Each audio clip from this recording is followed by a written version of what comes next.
शांति। गुरुचरण कमलेभ्यो नमः। मातृचरण कमलेभ्यो नमः। पितृचरण कमलेभ्यो नमः। सच्चिदानन्दरूपाय विश्वोत्पत्त्यादिहेतवे तापत्रयविनाशाय श्रीकृष्णाय वयं नमः।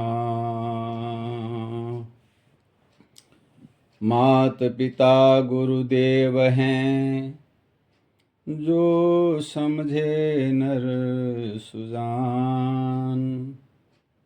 अर्थ धर्म काम मोक्ष मिले,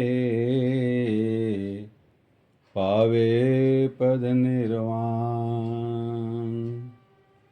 ओम पूर्णमदः पूर्णमिदं पूर्णात् पूर्णमुदच्यते, पूर्णस्य पूर्णमादाय पूर्णमेवावशिष्यते। ओम शांति शांति शांति।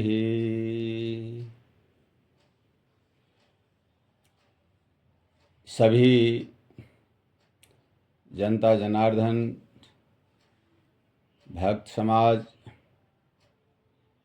माता पिता के भक्त सज्जन वृंद, सभी को इस सतगुरु कृपा विवेक चैनल पर हार्दिक अभिनंदन के साथ स्वागत करता हूं और सभी को अभिवादन करता हूं। कल के प्रसंग में आप सभी सुन रहे थे, पुत्र का क्या कर्तव्य होता है।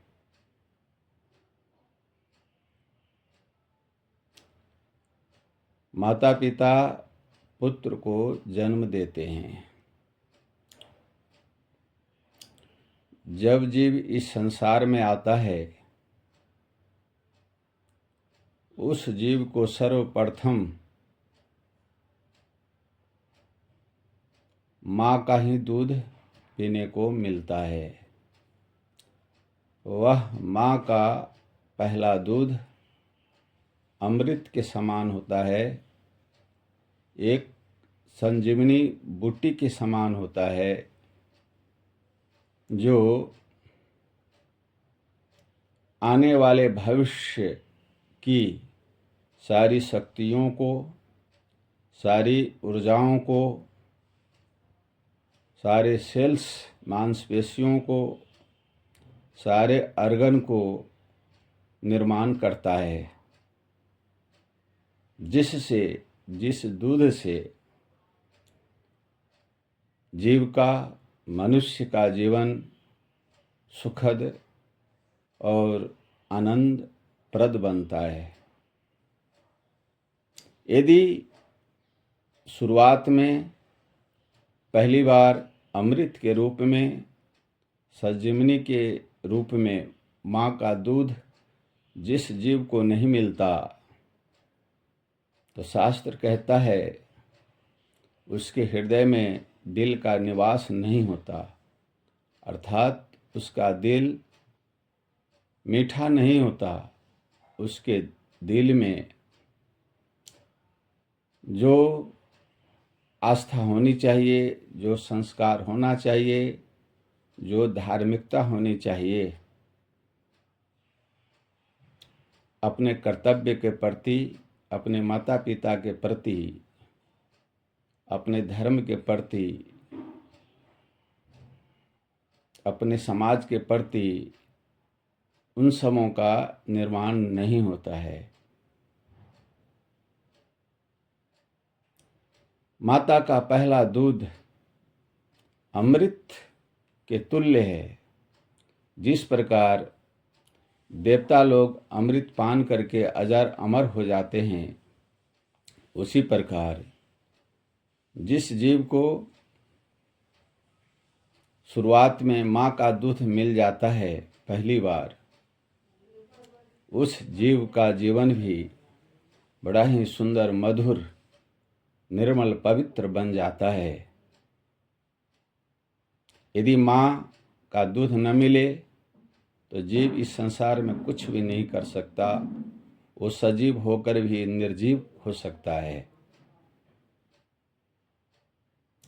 और आगे चलकर वही जीव पुत्र के रूप में माना जाता है, पुत्री के रूप में माना जाता है। पुत्र वो होता है जो अपने जन्मदाता माता पिता की सेवा शुश्रूषा करता है, उनकी हर इच्छा को पूर्ण करता है।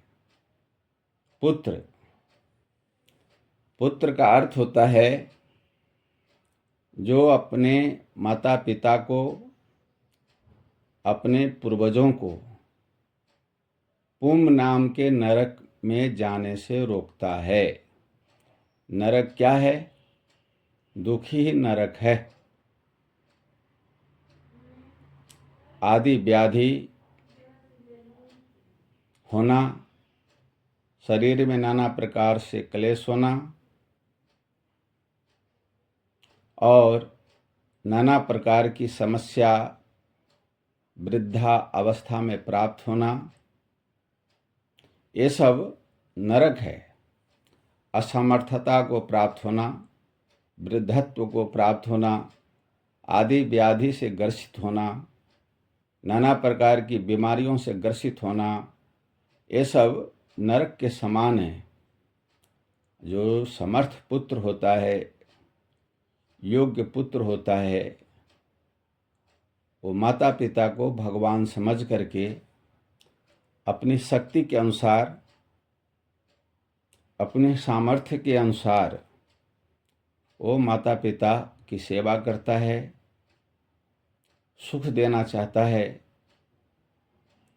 और जो माता पिता को देवता मानता है, वह पुत्र अपने सारे वैभव संपत्ति को दांव पर लगाकर माता पिता को बचाना चाहता है, उनको सुख देता है।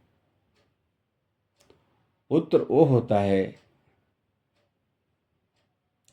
जो किसी भी स्थिति में, किसी भी परिस्थिति में हो, लेकिन माता पिता को सुख देने के लिए, उनकी इच्छा पूर्ण करने के लिए वो दिन रात एक कर देता है।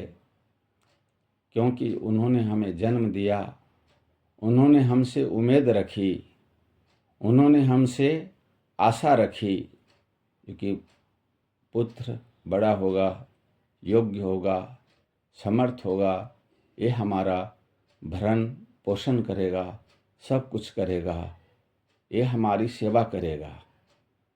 तो उन आशाओं को पूर्ण करना ही पुत्र का कर्तव्य बनता है।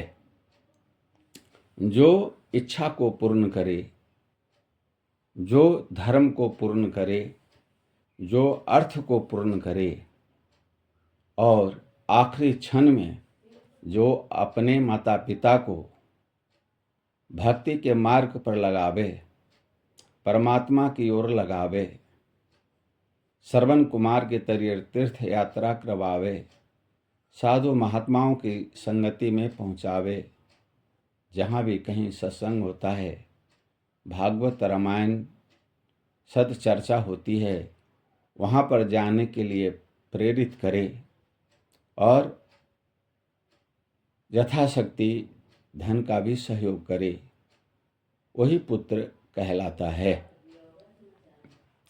पुत्र का कर्तव्य सर्वोपरि है।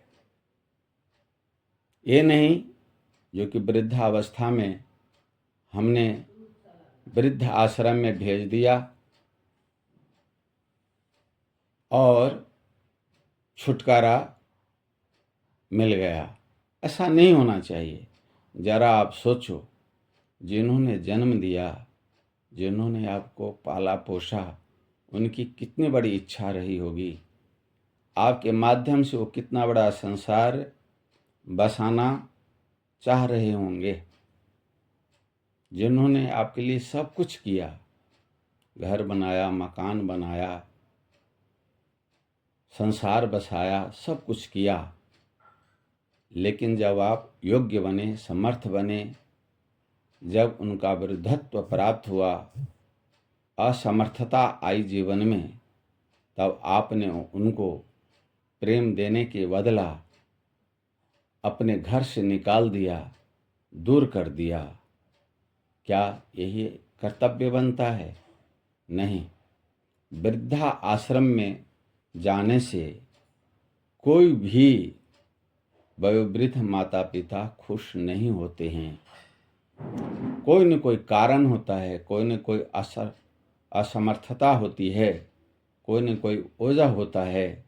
सोचते हैं यहाँ रहने की अपेक्षा हम कहीं दूर वृद्धा आश्रम में ही रहकर निवास करें तो शांति मिलेगी। इस पर हम आपको एक उदाहरण देना चाहते हैं, आप ध्यान से सुनना। एक वयोवृद्ध माता पिता थे, 2 उनके बच्चे थे, शादी हो गई, पोता पोती भी इस संसार में आ गई। धीरे धीरे पोता पोती की भी शादी हो गई, पर पोता परपोती की प्राप्ति हुई। वृद्ध माता पिता अपने वंशजों को देखकर, पोता पोती परपोता परपोती को देखकर खुश हैं, प्रसन्न हैं। धीरे धीरे जरा अवस्था ने आकर माता पिता को ग्रस लिया, आदि व्याधि शरीर में घुस जाती है, नाना प्रकार के रोग लग जाता है। सेवा करने की बारी आती है पुत्र की। पुत्र ने विचार किया, हमारे पास में समय नहीं है, इनकी सेवा हम नहीं कर सकते। यदि हम इनकी सेवा करेंगे तो हमारे व्यापार का क्या होगा, हमारी नौकरी का क्या होगा, हमारे धंधा का क्या होगा, हम क्या खाएंगे, क्या पिएंगे। इसलिए हम इनको किसी वृद्धा आश्रम में ही भेज देते हैं। वृद्धा आश्रम में भेज दिए गए माता पिता। अब इसका उल्टा परिणाम हुआ। जो वयोवृद्ध माता पिता हंस रहे हैं, खेल रहे हैं, अपने दिल को बहला रहे हैं, वो सारा के सारा समाप्त हो गया। धीरे धीरे वो रोगासन अवस्था में पहुंच गए, रोगास्त हो गए, आदि व्याधि से ग्रसित हो गए। वृद्धा आश्रम के संचालक जो अध्यक्ष थे, उन्होंने नाना प्रकार से उपाय किया, इनको बचाया जाए, इनको स्वस्थ किया जाए। जब किसी प्रकार से सफलता नहीं मिली तो उनको अस्पताल में एडमिट कर दिया गया। आखिरी क्षण है, आखिरी क्षण में माता पिता के मुंह से यही आवाज़ निकल रही है, हा मेरे पुत्र, हा मेरे पोता, हा मेरे परपोता, हा मेरी परपोती, तू कहाँ है, तू कहाँ है, तू कहाँ है। डॉक्टरों ने कहा, आप ऐसा करो अध्यक्ष महोदय, आप इनके घर फोन कर दो और इनके परिजनों को बुलाओ, परिवार वालों को बुलाओ। क्या पता उनके देखने से, उनसे बातचीत करने से ये स्वस्थ हो जाएं, किसी की जान बच जाए। तो इससे बड़ा परोपकार, इससे बड़ी भलाई, इससे बड़ा पुण्य, इससे बड़ा कोई धर्म हो ही नहीं सकता। जब इस प्रकार डॉक्टर ने कहा, तब अध्यक्ष महोदय जो वृद्धा आश्रम के संचालक थे, उन्होंने वृद्ध माता पिता के परिजनों को बुलाया। आखिरी क्षण जानकर सभी के सभी पुत्र आए, बहुएं भी आई, पोता पोती सभी आए, परपोता परपोती भी आए। उसमें एक परपोता था जो 3-4 साल का था। जब उसने अपने बाबा को देखा, परदादा को देखा, उससे रहा नहीं गया और छाती से चिपक गया और कहने लगा, दादाजी दादाजी दादाजी, आपके बिना मेरा मन नहीं लगता। आप हमें छोड़कर कहाँ चले गए? आप अपने घर में चलो, हम आपकी गोद में खेलना चाहते हैं, आपकी गोद में बैठना चाहते हैं। आप हमें अपने हाथ से दूध पिलाओगे, आप अपने हाथ से खिलाओगे। इस प्रकार से बच्चा फुट फुट करके रोने लग गया। इस दृश्य को जब डॉक्टर ने देखा, डॉक्टर ने कहा, इन वयोवृद्ध जो माता पिता हैं, इनको कोई भी बीमारी नहीं है। बीमारी सिर्फ यही है, इनको परिवार से दूर कर दिया गया है। इसी कारण ये डिप्रेशन में आ चुके हैं और डिप्रेशन में आने के बाद नाना प्रकार की बीमारी लग गई है। यदि इनको तुम लोग बचाना चाहते हो तो अपने घर में ले जाओ, इनकी सेवा करो और ये जिस प्रकार जीना चाहते हैं उनको जीने दो। सब ने इस बात को मान ली और घर में ला कर के सेवा करने लग गए। और वो वृद्ध माता पिता अपने परिवार को देख करके पोता पोती परपोता परपोती की बोली भाषा, उनकी रहनी सहनी, उनका बचपन का खेल, तोतली भाषा तोतली बोली को देख करके वो धीरे धीरे स्वस्थ होने लग गए, एकदम स्वस्थ हो गए।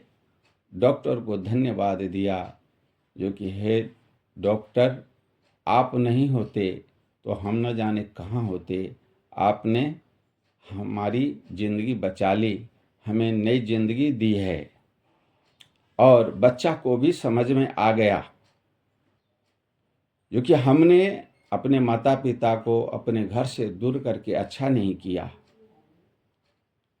हर जीव अपने किए हुए कर्मों का फल भोगता है।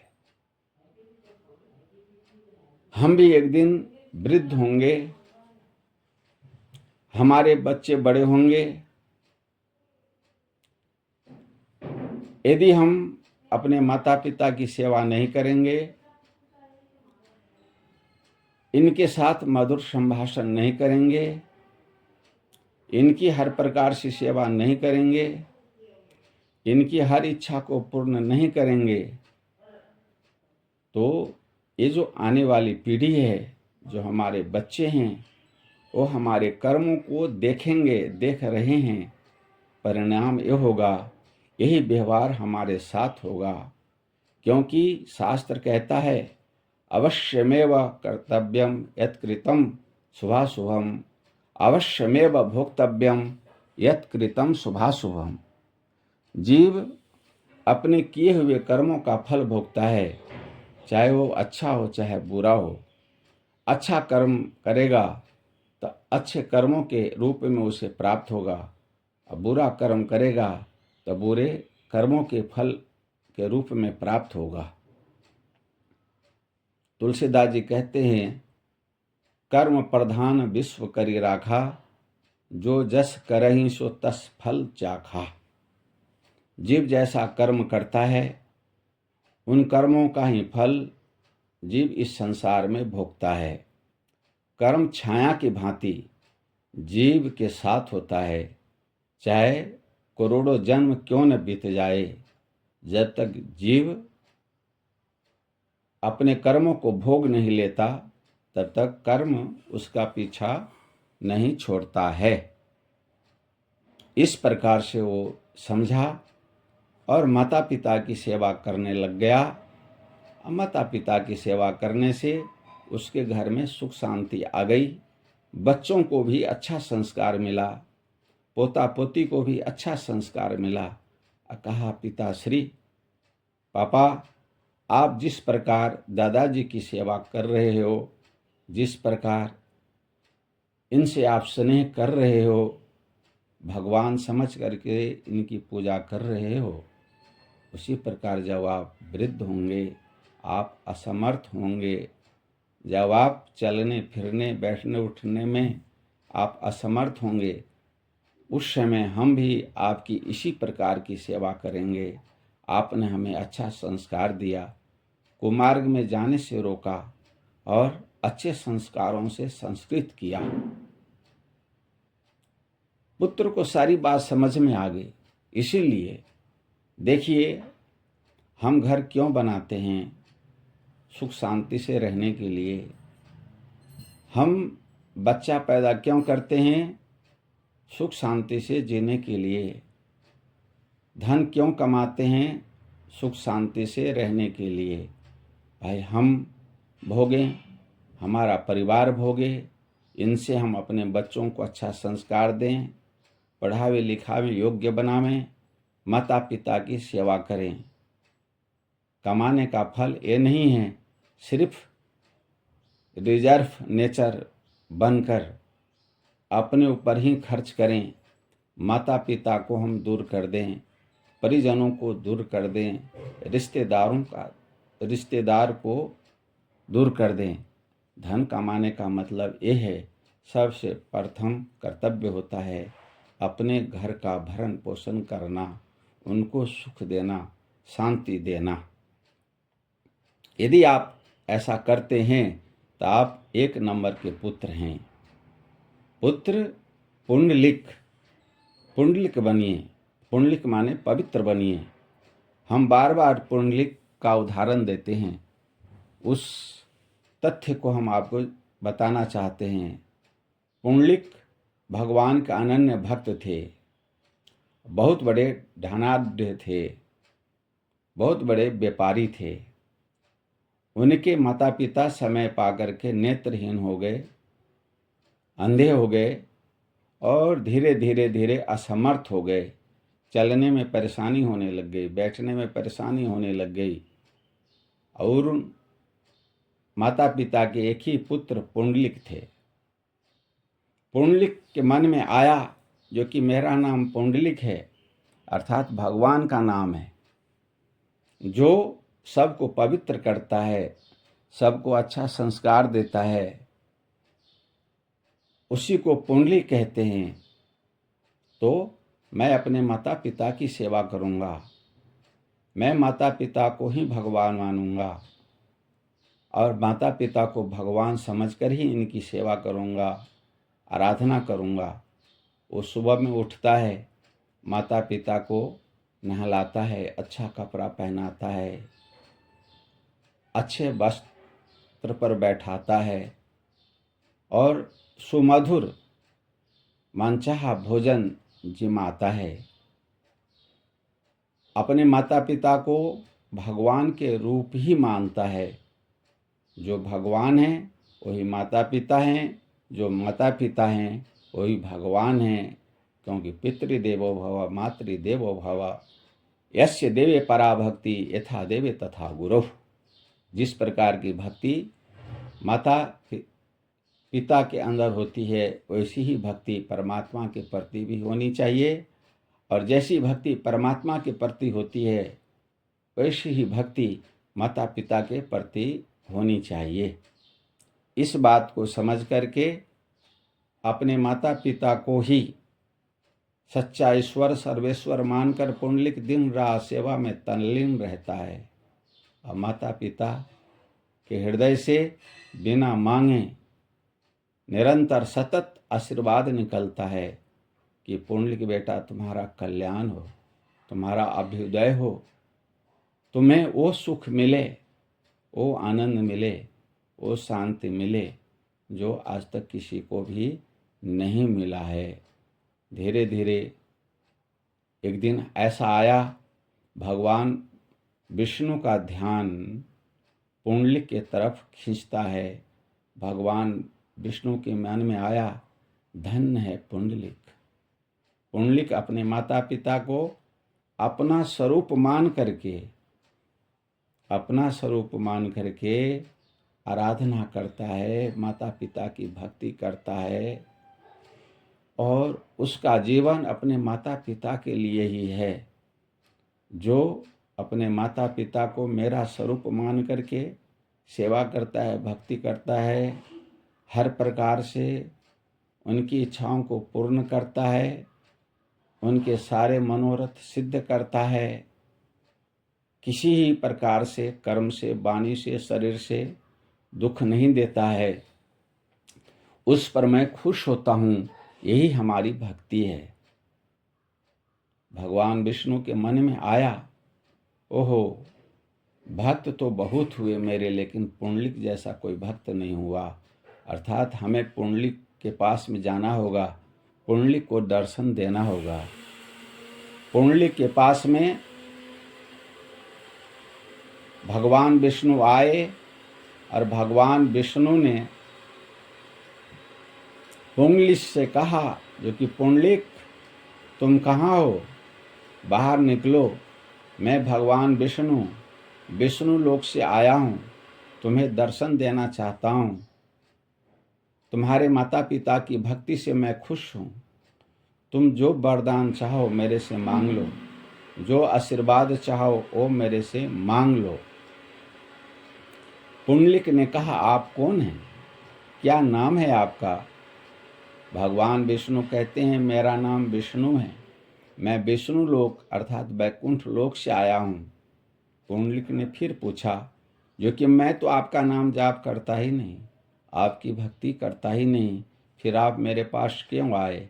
भगवान विष्णु ने कहा, मैं मानता हूँ तू मेरी भक्ति नहीं करता, तू मेरा नाम जाप नहीं करता, लेकिन मेरे स्वरूप तुम अपने माता पिता को मानते हो। तुम ये समझते हो जो भगवान विष्णु हैं वो मेरे माता पिता के हृदय में हैं, माता पिता ही भगवान विष्णु हैं। इस प्रकार मान करके तुम अपने माता पिता की सेवा करते हो। इसीलिए मैं तुम्हारे ऊपर खुश होकर तुम्हें दर्शन देने के लिए, आशीर्वाद देने के लिए, वरदान देने के लिए मैं तेरे पास आया हूँ। अर्थात मेरे सामने आओ, वरदान मांग लो, आशीर्वाद मांग लो। पुंडलिक ने कहा, जब ऐसी बात है भगवान, तो इस समय मैं अपने माता पिता की सेवा में जुटा हुआ हूँ, सेवा कर रहा हूँ। इनकी अधूरी सेवा छोड़कर आपके पास में मैं नहीं आ सकता। कृपया आप वहीं खड़े रहें जहाँ आप खड़े हैं। थोड़ी देर के बाद में भगवान विष्णु ने कहा, जो कि कई देर हो गई है पुंडलिक, तुम बाहर निकलो, खड़े रहते रहते मेरे पाँव में दर्द होने लग गया है, तुम बाहर आओ। पुंडलिक ने तुरंत ही एक ईंट दिया, का इस पर आप थोड़ी देर और खड़े रहें, थोड़ी देर के बाद हम आपकी सेवा में उपस्थित होते हैं। पुंडलिक ने अपने माता पिता की सेवा करी, आरती उतारी, भोजन कराया और उनको लेटा करके चरणों में नमस्कार करके बाहर भगवान विष्णु के पास में आया, प्रणाम किया, हाथ जोड़ करके खड़ा हुआ और कहा, भगवान आपका क्या आदेश है? भगवान विष्णु कहते हैं, पुंडलिक तूने अपने माता पिता की सेवा करके मेरे को बंदी बना लिया है, मेरे दिल को जीत लिया है, इसीलिए मैं तुम पर खुश हूँ, प्रसन्न हूँ। तुम जो भी वरदान मांगना चाहते हो, जो भी ऐश्वर्य तुम प्राप्त करना चाहते हो, मैं सब कुछ देने को तैयार हूँ, तुम मांग लो। धन्य है पुंडलिक। पुंडलिक ने कहा, भगवान जो आप देना चाहते हैं, आपकी कृपा से, माता पिता की कृपा से, सेवा से हमें सब कुछ प्राप्त है, हमें कुछ भी नहीं चाहिए। आपकी प्रसन्नता, आपकी कृपा ही हमारे लिए बहुत है। फिर भगवान विष्णु ने बार बार कहा, पुंडलिक तुम कुछ मांग लो, पुंडलिक बेटा तुम कुछ मांग लो, मांग लो, मांग लो। जब बार बार भगवान विष्णु ने कहा बेटा पुंडलिक मांग लो मांग लो, तब पुंडलिक ने हाथ जोड़ करके कहा जो कि हे विष्णु, यदि आप मेरे ऊपर खुश हैं, मेरे ऊपर प्रसन्न हैं, मेरे को आप आशीर्वाद देना ही चाहते हैं, मेरी इच्छा पूर्ण करना चाहते हैं, तो आपसे एक मेरी प्रार्थना है। इसी रूप में आप सदा सदा के लिए कलयुगी प्राणी के उद्धार के लिए, उनके उपदेश के लिए, उनकी प्रेरणा का स्रोत बनकर आप सजीव मूर्ति के रूप में यहाँ प्रतिष्ठित हो जाएं। बोलो विष्णु भगवान की जय। इस प्रकार जब पुंडलिक ने कहा, भगवान विष्णु आज पंढरपुर में पुंडलिक के नाम से जाने जाते हैं, जो सजीव मूर्ति है। अब भगवान विष्णु पुंडलिक के माध्यम से कहना चाहते हैं, जो सर्वप्रथम अपने माता पिता की सेवा करता है, हर इच्छा को पूर्ण करता है, मेरा ही स्वरूप समझता है, मेरा ही रूप मानता है और मेरे समान ही उनकी भक्ति करता है, आराधना करता है, तो उसके लिए इस संसार से पार होना कमर के बराबर है।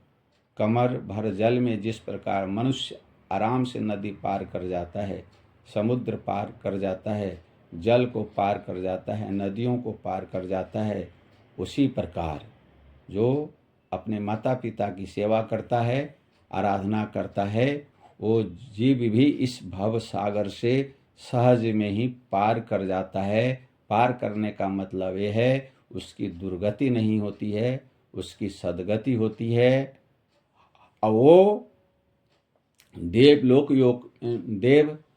में जाता है, या जहाँ भी कहीं उसका जन्म होता है वासना के अनुसार, वहाँ सारी इच्छा उसे पूर्ण होती है, सारा वैभव प्राप्त होता है, सारा सुख प्राप्त होता है, सारी सुविधा प्राप्त होती है। ये माता पिता की सेवा करने का फल है, उनके आशीर्वाद का फल है। अतः जो भी धर्मानुरागी इस सतगुरु कृपा विवेक चैनल को सुनेंगे, श्रवण करेंगे, मनन करेंगे, उनसे हम इतना ही कहना चाहेंगे, आप अपने जीवन को सुधारें, आप अपने जीवन को पवित्र बनाएं। यदि आप नौजवान हैं, आप किसी के पुत्र हैं, आपके माता पिता वयोवृद्ध हैं, असमर्थ हैं, तो आप उनकी सेवा करें। बेशक आप और कोई पुण्य न करें, किसी मंदिर में न जाएं, किसी सत्संग में न जाएं, लेकिन आप अपने माता पिता की सेवा करें। और सेवा करने के बाद यदि आपके पास में समय है तो साधु महात्मा के पास में जाएं, सत्संग में जाएं, भागवत कथा में जाएं और खूब आप दान करें, खूब पुण्य करें, खूब धर्म करें, क्योंकि ये मनुष्य शरीर ही धर्म के लिए मिला है, अच्छे कर्म के लिए मिला है, लोक और परलोक सुधारने के लिए मिला है, इस भवसागर से पार होने के लिए मिला है। और यदि आप भवसागर से पार होना चाहते हैं, सहज सरल पूजा यदि आप जानना चाहते हैं, तो वह है माता पिता की सेवा। आप सेवा करें और आगे बढ़ें। यदि हमारी बात, हमारा विचार आप लोगों को अच्छा लगे तो इस चैनल को सब्सक्राइब करें, लाइक करें, शेयर करें और लोगों को बताएं आगे से आगे। आपके ग्रुप से जो भी जुड़े हुए हैं, जो भी जुड़ रहे हैं, उनको आप शेयर कर दें, जिससे मान लीजिए जो 10 मिनट 20 मिनट आधा घंटा सुनेंगे तो क्या पता उनके अंदर नई जागृति आ जाए, नई चेतना आ जाए और अपने माता पिता से स्नेह करने लग जाएं और उनका भी भला हो जाए, क्योंकि परोपकाराय सताम विभूतयः, लोक कल्याण के लिए, लोक परोपकार के लिए ही सद्पुरुषों का गुण होता है, सद्पुरुषों का कर्तव्य होता है। तो हे बंधु, हे धर्मानुरागी, आप परोपकारी बने, आप दयालु बने, आप कृपालु बने और इस प्रवचन को, इस वार्ता को अधिक से अधिक सुने, आगे शेयर करें, लाइक करें। ओम हरि तत्सत। सर्वे भवन्तु सुखिनः, सर्वे सन्तु निरामया, सर्वे भद्राणि पश्यन्तु, मा कश्चित् दुःखभाग् भवेत्। ओम शांति ही शांति ही। सभी भक्तों को, सज्जनों को जय श्री कृष्ण, जय श्री राम।